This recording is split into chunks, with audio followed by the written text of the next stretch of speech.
Hello, welcome to Blacktop Files. Tonight we bring you a collection of accounts from hikers who thought the hardest part of the Appalachian Trail was the terrain, until they reached the shelters after dark. Blacktop Files specializes in long-form horror stories that feel like true accounts from across the United States, grounded in the kinds of places most of us recognize, but would rather not think about too carefully. Tonight's focus is on the three-sided structures scattered along more than 2,000 miles of footpath from Georgia to Maine. Lean-tos built for exhausted hikers, meant to offer rest and safety from the elements. But isolation changes things. So does exhaustion. And sometimes in the places where civilization thins out to nothing but a roof and 4 wooden walls, you meet something that shouldn't be there at all. These stories come from thru-hikers, section hikers, and weekend backpackers who all learned the same lesson. The trail has patterns, and the shelters. Remember, some of these accounts share details that can't be coincidence. Others stand alone, but they all point to the same uncomfortable truth, that when you're tired enough, cold enough, far enough from help, the shape of another person in the dark stops being reassuring. If you want more horror that feels uncomfortably real, make sure to subscribe to Blacktop Files, turn on notifications so you never miss a file, and tell us in the comments where you're listening from tonight, state, city, or country. Let's start with a spring night in Virginia, when one hiker learned that not everyone sleeping in a shelter is still carrying a pack. I started my thru-hike attempt in late March, which is early but not unheard of. I wanted to beat the crowd, and I thought the cold wouldn't bother me. I'm from upstate New York. I know how to layer. By mid-April, I was somewhere in central Virginia, making decent miles, feeling strong. My plan was to hit the shelter just south of the Priest, a mountain with a brutal climb that I wanted to save for morning when my legs were fresh. I got to the shelter maybe an hour before sunset.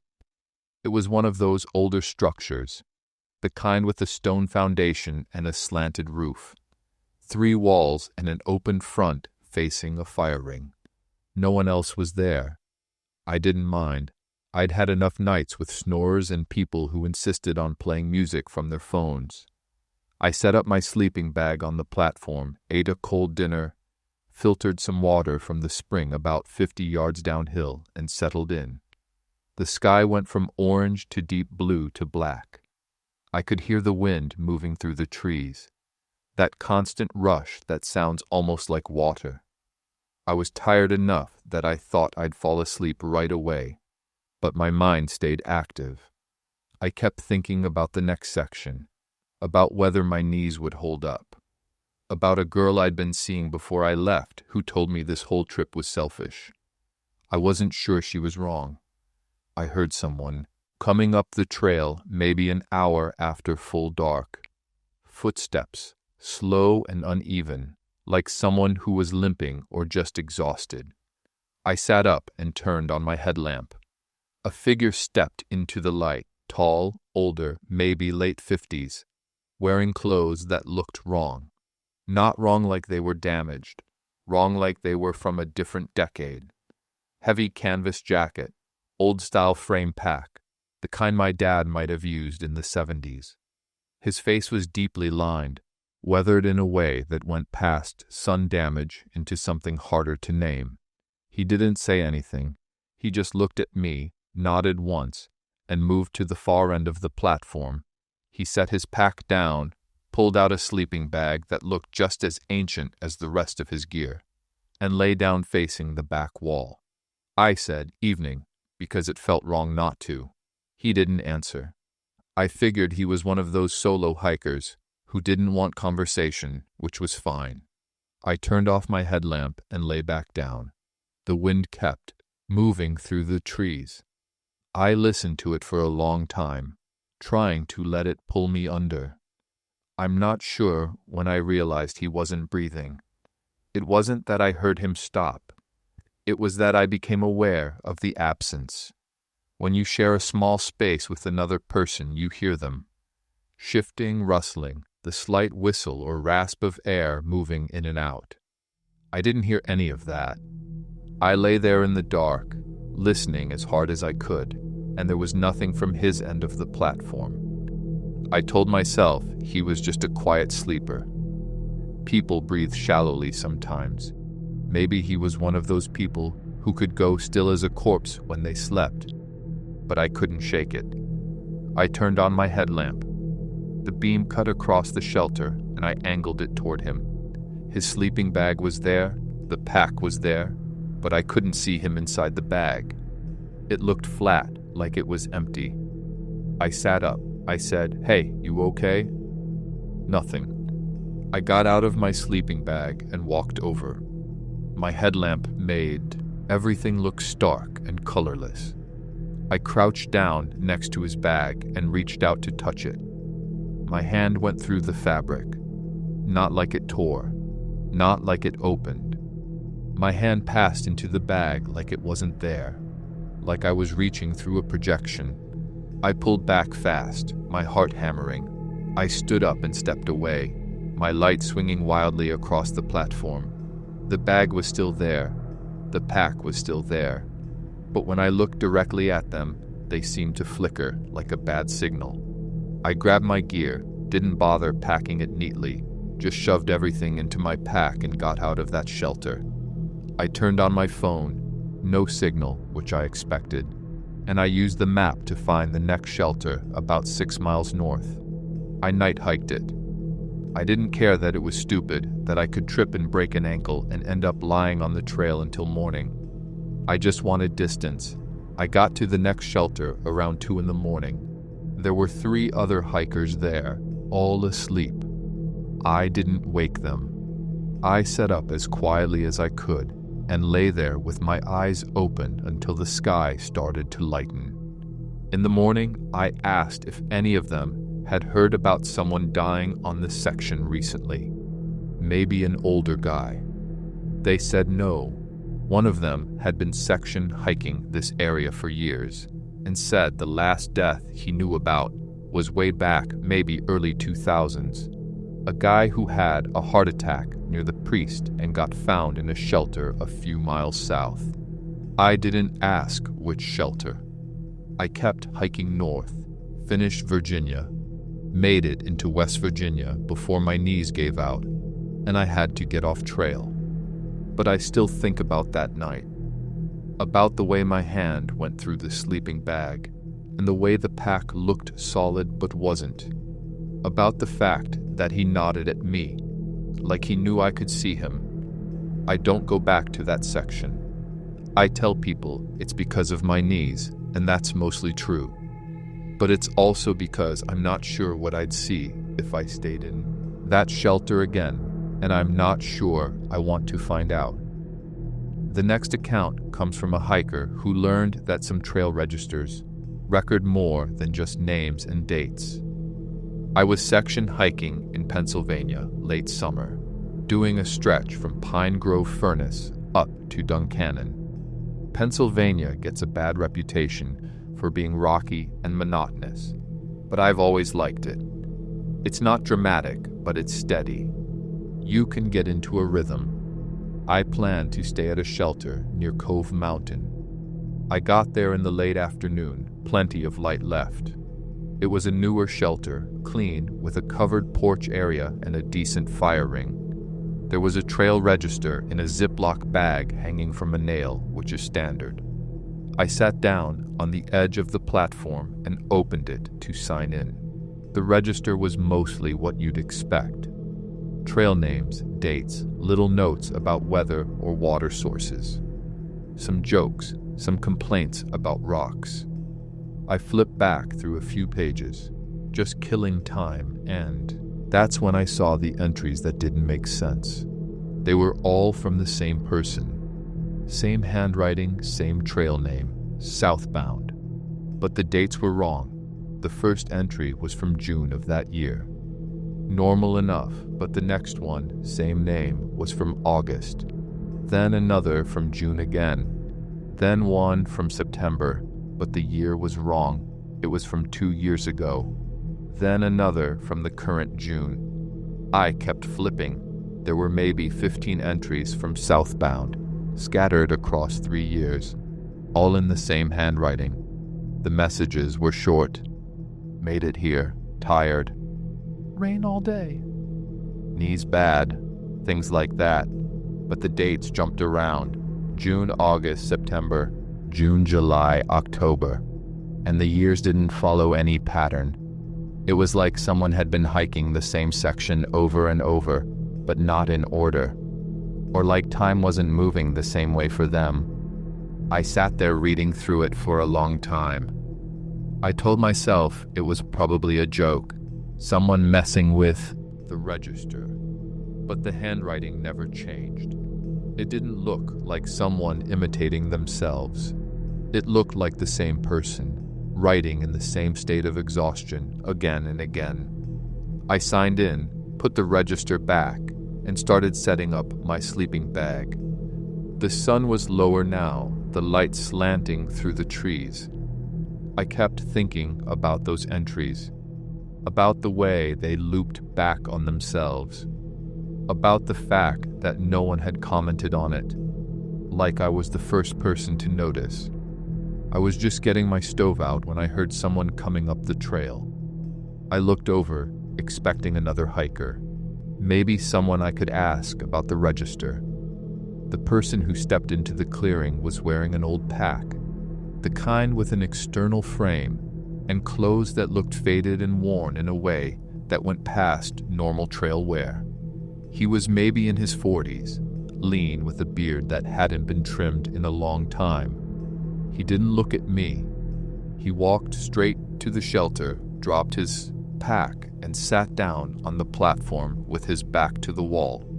I said, "Hey, how's it going?" He didn't answer. He just stared out at the trees, his eyes unfocused. I tried again. "You doing the whole trail or just a section?" Nothing. I figured he was just tired. I'd met plenty of hikers who didn't want to talk. I went back to setting up my stove, boiling water for dinner. The light kept fading. The shelter was getting dark inside, and I thought about setting up my headlamp, but I didn't want to disturb him. After I ate, I walked down to the spring to filter more water. It was only about 30 yards away, but the trail was steep and rocky, and by the time I got back, it was almost full dark. I climbed back up to the shelter and stopped. The man was gone. His pack was gone. There was no sign he'd ever been there. I walked over to where he'd been sitting. I ran my hand along the platform. It was dry, no warmth, no impression in the wood. I looked around the clearing, but there was no one. No sound of someone hiking away. No light from a headlamp. I stood there for a long time, trying to make sense of it. Then I opened the trail register again and flipped to the most recent entries. There was a new one. Same handwriting, same name, southbound. The date was today's date. The message was just 2 words. Still here. I didn't sleep that night. I sat on the platform with my back against the wall and my knife in my hand, watching the darkness beyond the shelter. Every time the wind moved through the trees, I thought I heard footsteps. Every time a branch creaked, I thought someone was coming up the trail. When the sky finally started to lighten, I packed up and got out of there. I didn't finish that section. I hiked to the next road crossing and hitched into town. Told myself I needed to resupply and take a rest day. But I never went back. I've thought about that register a lot since then. About the way the entries looped back, the way the dates didn't follow any logic, about the man who sat down and then wasn't there, and the fact that he signed in after I'd already read the register, about the message, still here. I don't know if he's stuck on that section, hiking it over and over. I don't know if he knows he's stuck, but I know I'm not going back to find out. Another file from the same region involves a hiker who found that some shelters are built too close to things that should stay buried. This was in northern Georgia, early in my through hike attempt. I was only about 100 miles in, still learning how to manage my pack weight, still figuring out how many miles I could handle in a day. I was alone most of the time, which I preferred. I liked the solitude. I liked the rhythm of walking, the way your mind goes quiet after the first few hours. I got to a shelter called Gooch Gap just before dark. It's a popular spot close to a road crossing, so I expected it to be crowded. But when I got there, it was empty. Just me. I didn't mind. I set up on the platform, ate dinner, hung my food bag from the bear cables, and settled in. The shelter was positioned on a slope, with the open side facing downhill. Behind it, up the slope, the woods were thick. Old hardwoods, dense underbrush, the kind of forest where you can't see more than 20 or 30 feet. I didn't think much of it at the time. It just looked like woods. I was lying in my sleeping bag, almost asleep, when I heard the sound. It was rhythmic, a low repetitive thumping, like something heavy being dragged or dropped. It was coming from up the slope, behind the shelter. I lay there listening, trying to figure out what it could be. An animal, maybe. A bear rooting around, or a tree branch falling in stages, caught on other branches. But it didn't stop. It kept going, steady, about one thump every 3 or 4 seconds. I sat up and turned on my headlamp. The light didn't reach far into the woods. I got out of my sleeping bag, pulled on my shoes, and walked to the back of the shelter. The thumping was louder now. It sounded like it was maybe 50 feet uphill. I called out, "Hello? Anyone up there?" The thumping stopped. I waited, my light pointed up the slope. The silence felt heavier than the sound had. Then I heard movement. Not footsteps. Something dragging, pulling itself through the underbrush. Slow and deliberate, coming closer. I backed away from the edge of the platform. I thought about getting my pack and leaving, but my food was still hanging from the cables, and the idea of walking down the trail in the dark without food or water seemed worse than staying put. The dragging sound stopped just beyond the edge of my light. I couldn't see anything.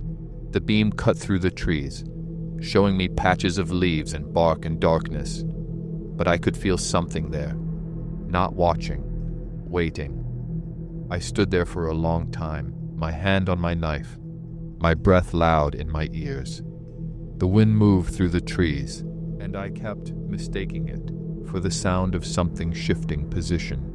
Eventually, I backed up to the platform and sat down with my sleeping bag pulled around me, my headlamp still on. I didn't sleep. I sat there watching the woods until the sky started to lighten and the shapes of the trees became clear. When there was enough light to see by, I got up and walked to the back of the shelter. I climbed up the slope, moving slowly, checking the ground. About 60 feet up, I found a depression in the earth. It was maybe 6 feet long and 3 feet wide, sunken down like something had been buried there, and the soil had settled. The dirt around it was disturbed, scraped and piled in uneven mounds. There were marks in the soil, deep gouges, like something had been clawing its way out. I stood there looking at it, trying to rationalize what I was seeing.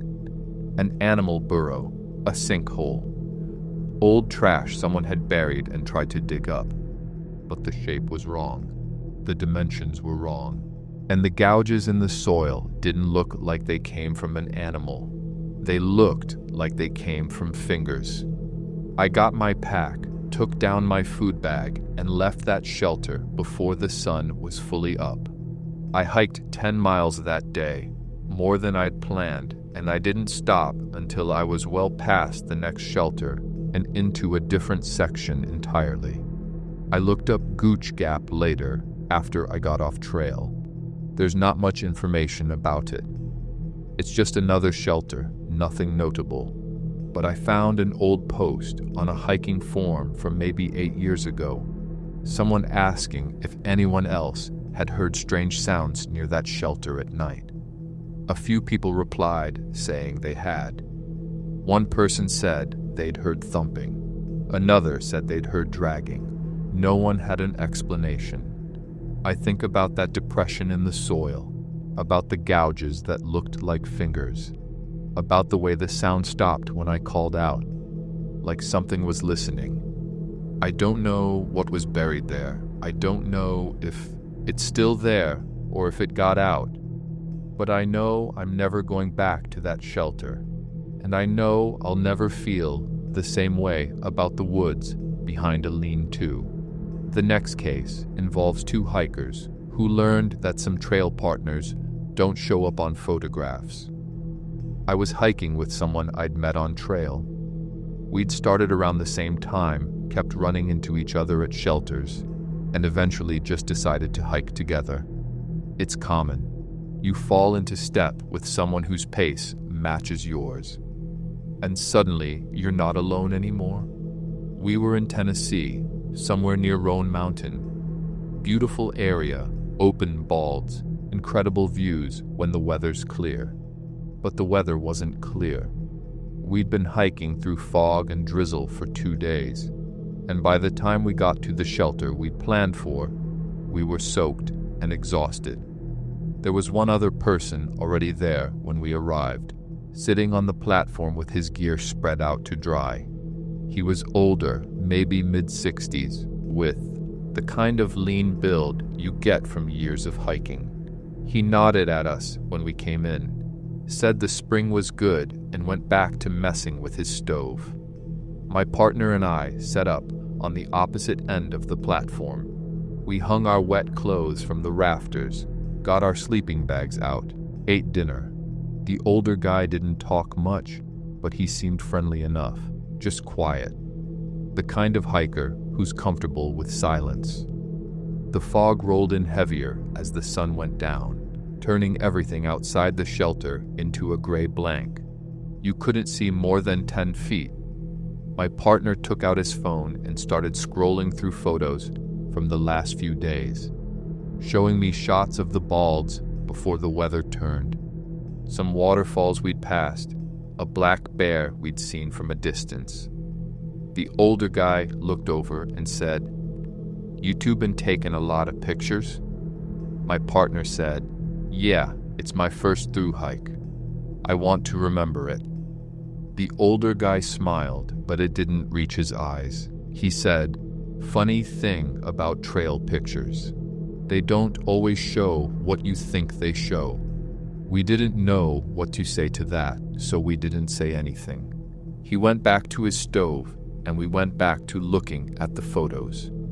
Later, after the older guy had gone to sleep, my partner whispered to me, "That was weird, right?"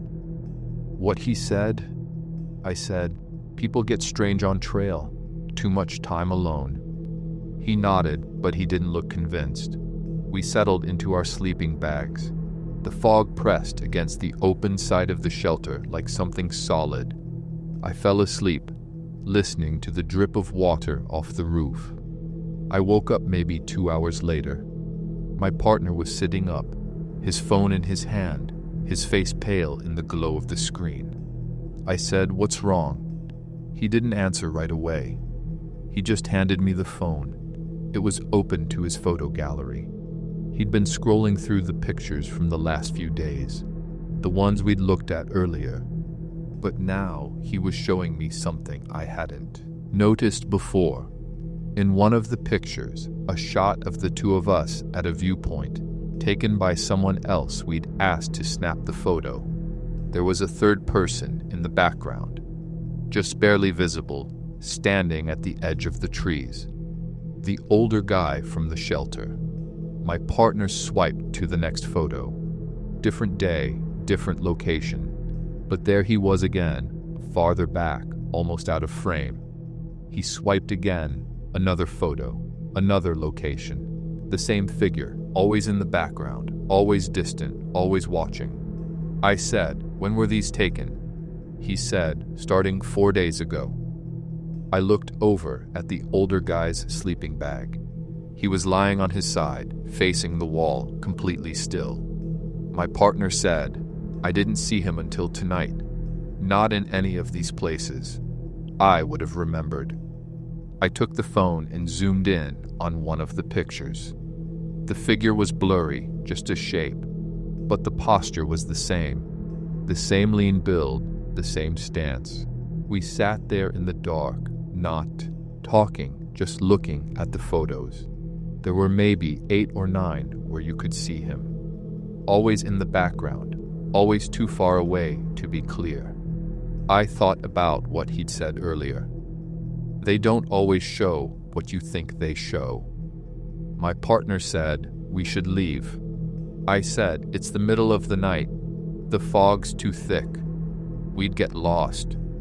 He said, I don't care. But we didn't leave. We just sat there, awake, watching the older guy's sleeping bag, waiting for him to move, to roll over, to do anything that would prove he was real. He never did. When the sky started to lighten, we packed up as quietly as we could. The older guy didn't stir. We left the shelter and hiked out into the fog, not talking, just moving. We didn't stop until we were miles away, until the fog had burned off and the sun was high and everything felt normal again. My partner deleted the photos that night, all of them. He said he didn't want to look at them anymore, didn't want to know if the figure showed up in more of them. We stopped hiking together a few days later, not because of a fight. We just both felt like we needed space. I finished my thru hike alone.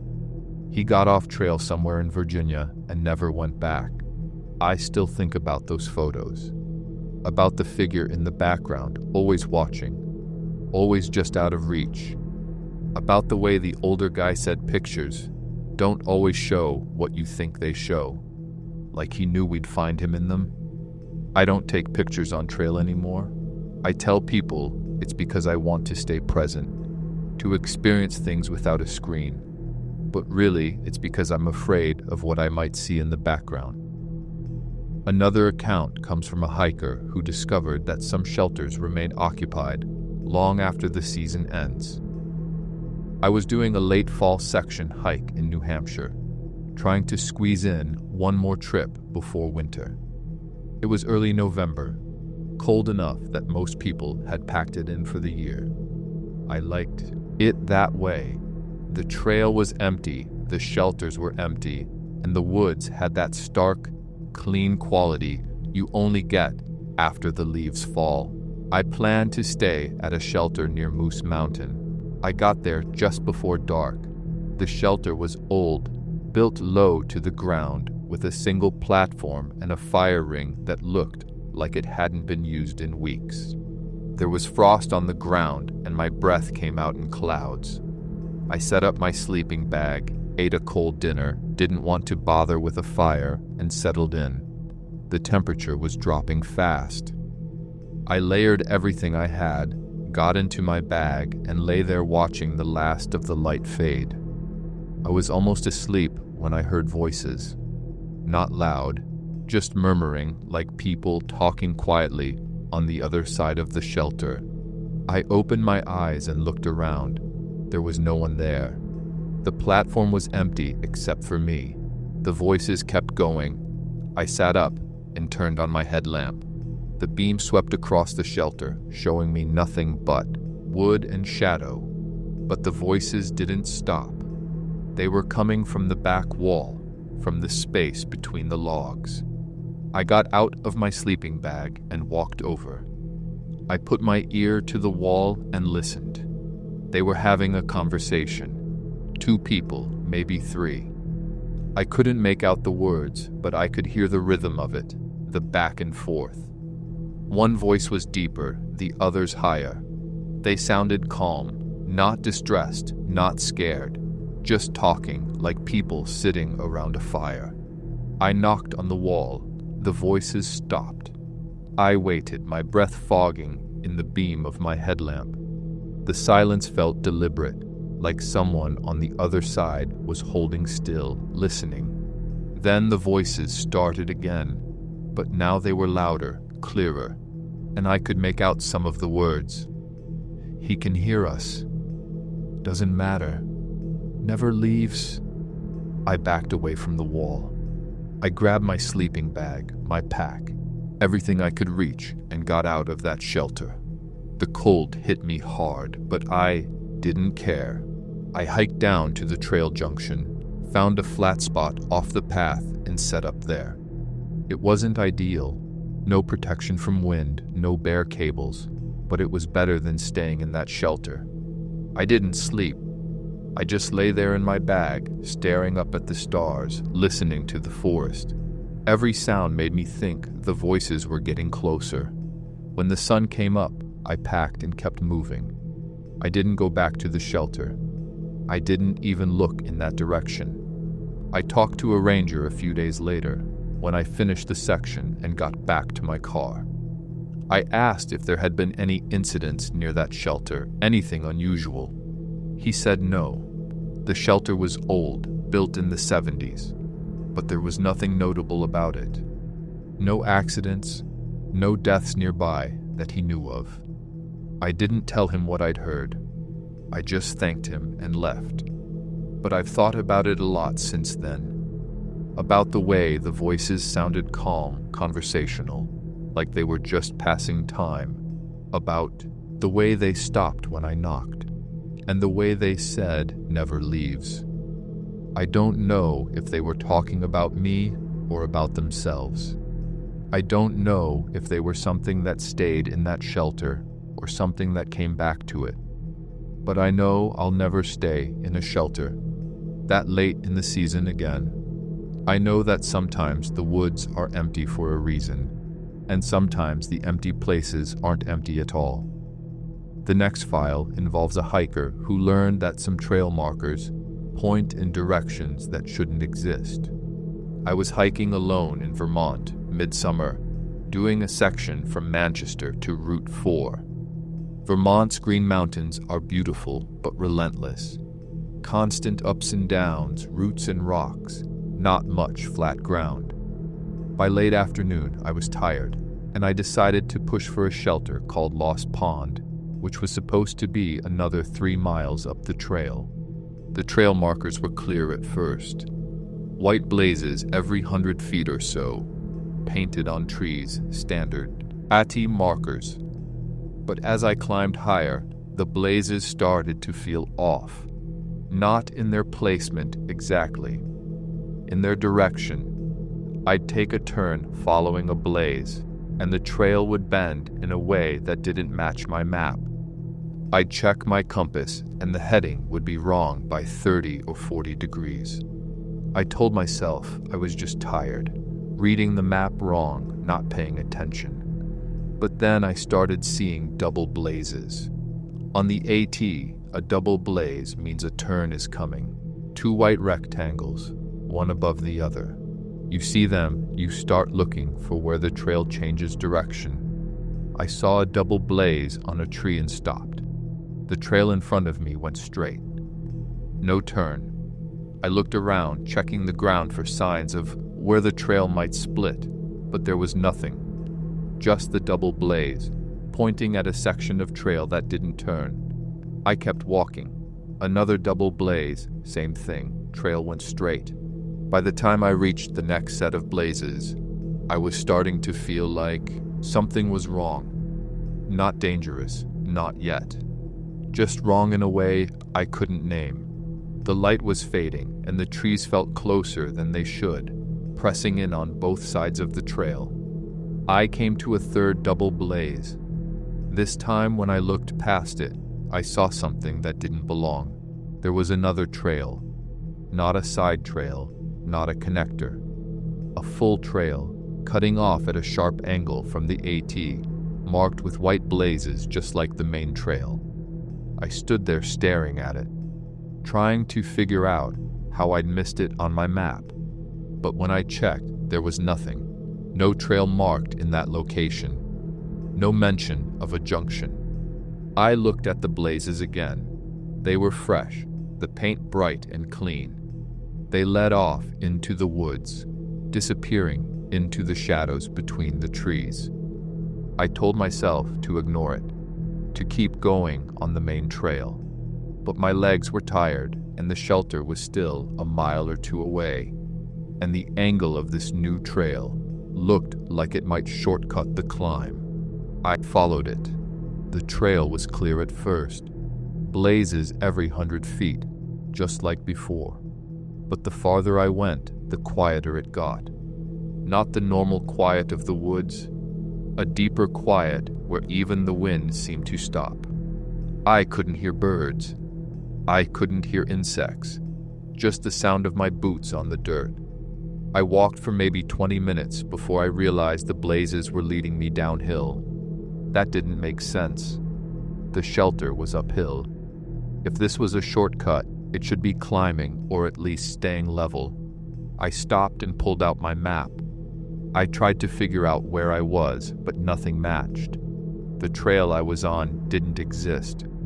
According to the map, I should be in the middle of dense woods with no path.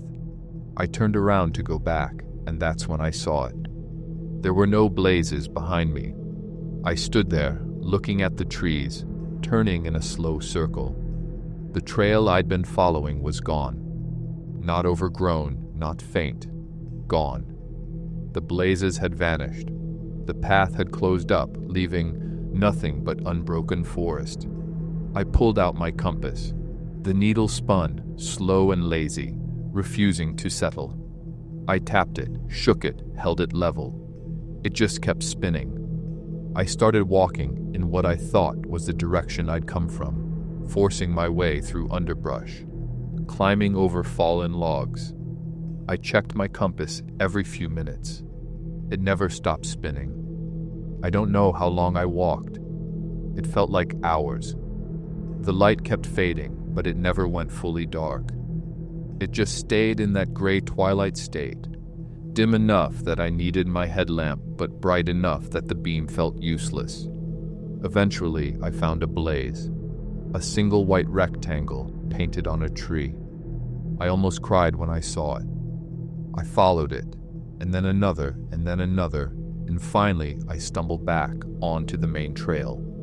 My map said I was a quarter-mile past where I'd left the trail. I'd walked in a wide loop and ended up farther along than when I'd started, even though I'd spent what felt like hours trying to backtrack.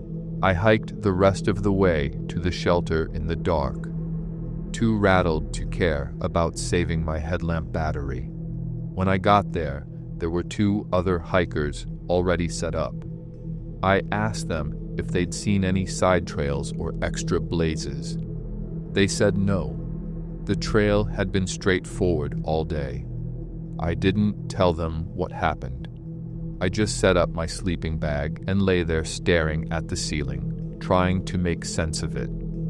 I finished that section the next day and got off trail. I told myself I'd come back and finish Vermont later, but I never did. I still hike, but I don't follow blazes I don't recognize. I don't take shortcuts. And I don't trust my compass when it starts acting strange. Because I think that trail is still out there. I think it's waiting for someone tired enough, distracted enough to follow it. And I think if I'd walked just a little bit farther, I wouldn't have found my way back at all. Another case file comes from a hiker who discovered that some shelter logbooks contain entries from people who never left. I was section hiking in Maine late September, doing the stretch from Monson up toward the 100-mile wilderness. Maine is brutal, remote, rugged, the kind of place where a twisted ankle can turn into a serious problem because help is so far away. I'd done my homework, packed carefully, told people where I'd be. I stopped for the night at a shelter called Cloud Pond Lean-to. It's a small shelter, just one platform, positioned right near the edge of a pond that's more like a large puddle. The water was black, reflecting the trees in a way that made it hard to tell where the surface ended and the sky began. I was alone. I set up my sleeping bag, filtered water from the pond, ate dinner. The air was cold, fall coming on hard. I could see my breath. I thought about building a fire, but I was too tired to bother. There was a logbook hanging from a nail inside the shelter. I took it down and started reading just to pass the time. Most of the entries were standard. People complaining about the weather, the bugs, the rocks. A few jokes, some trail names I recognized. But then I found a section that stopped me cold. It was a series of entries from someone named Halfway. The first one was dated September 15th, my year. The entry said, "Arrived at Cloud Pond, weather turning, going to wait out the storm." The next entry, same handwriting, same name. "Storm's worse, can't leave, water's rising." The next, "4 days now, food running low, no one's come by." I checked the dates. They were all within the same 2-week period, September 15th to September 28th. But the entries were scattered across different pages, like someone had been writing in the logbook over and over, filling in gaps. The entries got stranger as they went on. "The water's too high, can't see the trail. Heard someone calling, went to check, nothing there. I'm not alone." The last entry was dated September 28th, 2 days from now. It said, "If you're reading this, don't stay." I closed the logbook and sat there holding it, my hand shaking. September 28th, 2 days from now. But the entry was already there, already written. I opened the logbook again, flipped back through the pages. The handwriting was the same, the name was the same, but the dates kept jumping, forward, backward, looping around each other. I looked out at the pond. The water was still, black, flat as glass. I couldn't see the far shore. The trees faded into darkness, and the reflection was so perfect that it felt like the world had folded in half. I heard something then. A voice, distant, calling out. I couldn't make out the words, but it sounded like someone in distress. I stood up, my heart pounding. The voice came again, clearer this time. It was coming from across the pond. I grabbed my headlamp and walked to the edge of the water. I shone the light across the surface, but the beam just disappeared into the dark. Couldn't see anything. The voice called again. "Help. Please." I stood there, torn between instinct and logic. Every part of me wanted to respond to help, but I kept thinking about the logbook, about the entries that said I'm not alone, about the date that was 2 days in the future. I backed away from the water. I went back to the shelter, grabbed my pack and left. I didn't care that it was dark. I didn't care that the trail was rough. I just walked, using my headlamp and my map, until I found a flat spot, far enough from the pond that I couldn't hear the water. I set up my tent there and sat inside it, listening to the night sounds, waiting for the voice to follow me. It never did. In the morning, I packed up and kept hiking. I didn't go back to the shelter. I didn't check the logbook again. When I finished the section and got back to town, I asked around about Halfway.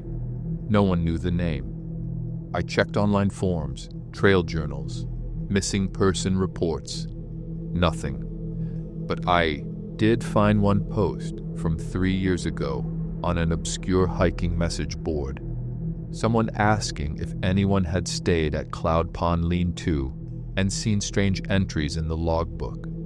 They described the same thing I'd seen, entries from someone named Halfway, dates that looped and jumped, a final message that said, "Don't stay." The post had no replies. I don't know if Halfway is still there, still writing in that logbook, still waiting for someone to answer the voice across the pond. I don't know if the entries I saw were from the past or the future, or something in between. but I know I'll never stay at that shelter again. And I know that if I ever hear a voice calling for help from across dark water, I'm not going to answer. The final account comes from a hiker who learned that some shelters don't let you leave the way you came in. This was in North Carolina, somewhere in the Nantahala National Forest. I was doing a solo section hike, late October, one of those trips where you're not really sure why you're out there, except that you need to be away from everything for a while. I got to a shelter called Cable Gap around dusk. It was a small, older structure, set back from the trail about 50 yards, tucked into a hollow. The approach was steep, and by the time I reached the platform, I was breathing hard. There was no one else there. I set up my sleeping bag, hung my food, ate a quick meal. The temperature was dropping fast, and I could see frost forming on the edges of the platform. I was just settling into my bag when I noticed something strange about the way the shelter was positioned. The open side faced the trail like most shelters, but the back wall was set against a steep slope, almost a cliff, covered in thick rhododendron and laurel. There was no way to get behind the shelter without serious bushwhacking. I didn't think much of it at the time. Shelters get built in odd spots sometimes, wherever the terrain allows. I fell asleep, quickly, exhausted from the day's hike. I don't know what time it was when I woke up, but it was full dark, the kind where you can't see your hand in front of your face. I heard something moving behind the shelter, not on the trail. Behind it, in the thick undergrowth. It sounded big.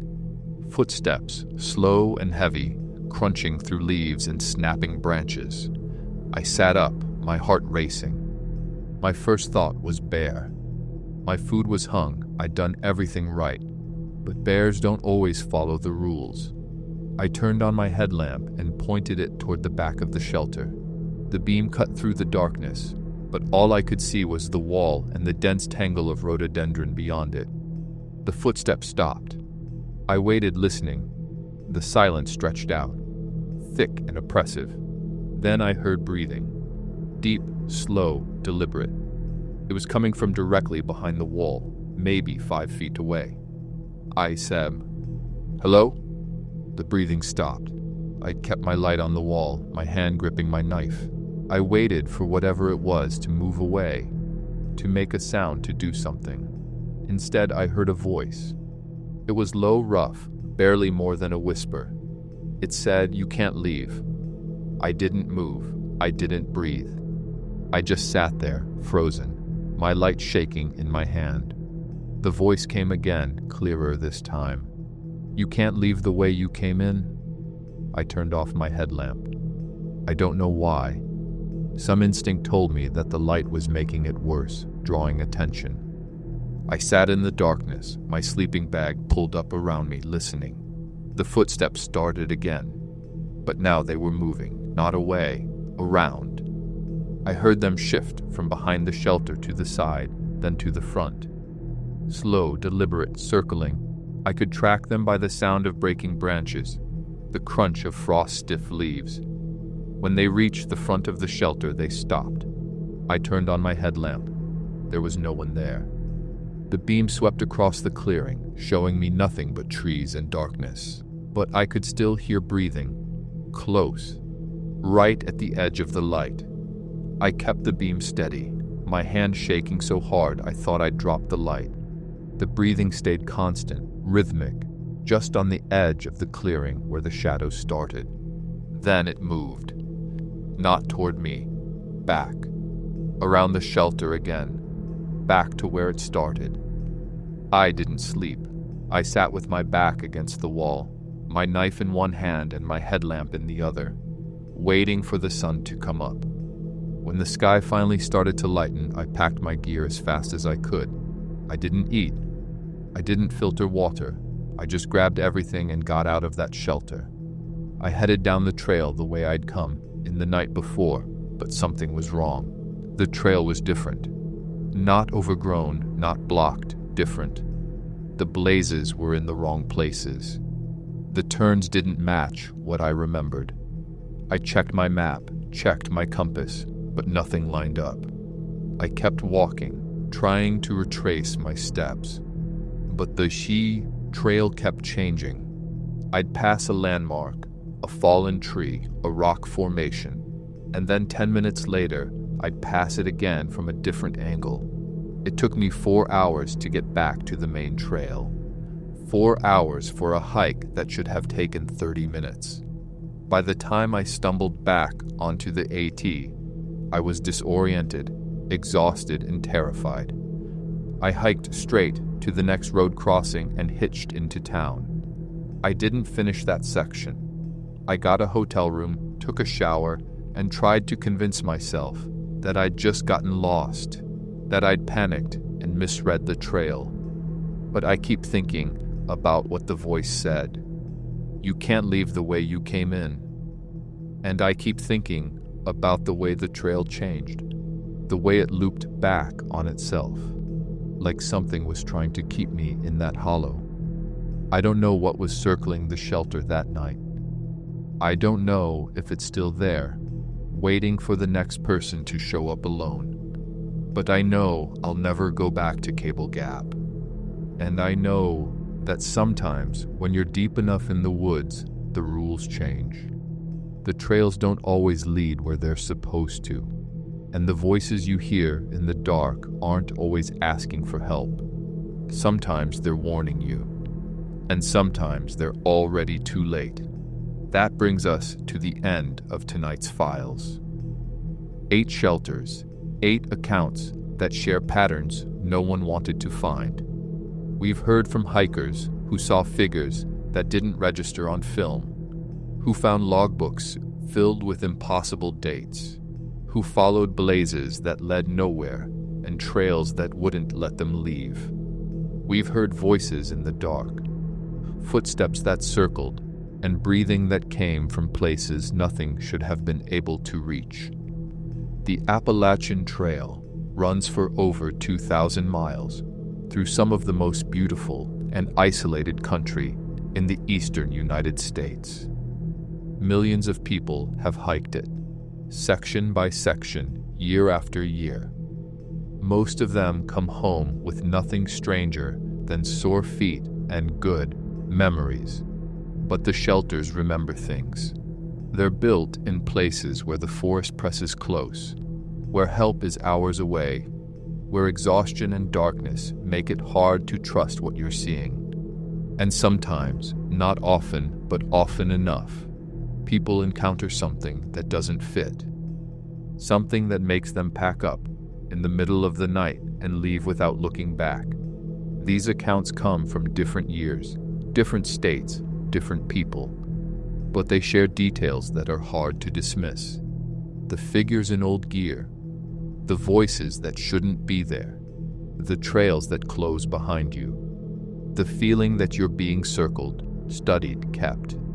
We can't verify what these hikers saw. We can't explain the logbook entries or the photographs or the trails that don't appear on any map. What we can tell you is that these stories exist, that they keep appearing in forums and registers, and quiet conversations in trailside towns, and that the people who experience them don't go back. The trail is still there. The shelters are still there. And whatever else is there, whatever walks between the trees, whatever writes in the logbooks, whatever breathes in the dark, it's patient. It doesn't need to chase anyone. It just waits for the next tired hiker to arrive after dark, alone, looking for a place to rest. If you've experienced something similar, if you've stayed in a shelter where the night felt wrong, we'd like to hear from you. You can reach Blacktop Files through the information in the description. And if you're planning to hike the AT, remember, not all trail magic is friendly. Not all shelters are empty. And not everything you meet on the trail is still hiking. Stay safe out there. And if you ever find yourself in a shelter where the logbook dates don't make sense, where voices call from the darkness, where something circles just beyond your light. Trust your instincts. Pack your gear and leave. Some shelters aren't meant for the living. This has been Blacktop Files. Subscribe for more true horror from across America. Turn on notifications and let us know in the comments where you're listening from tonight. Until next time, watch your back on the trail. And remember, the woods are only empty if you're not paying attention.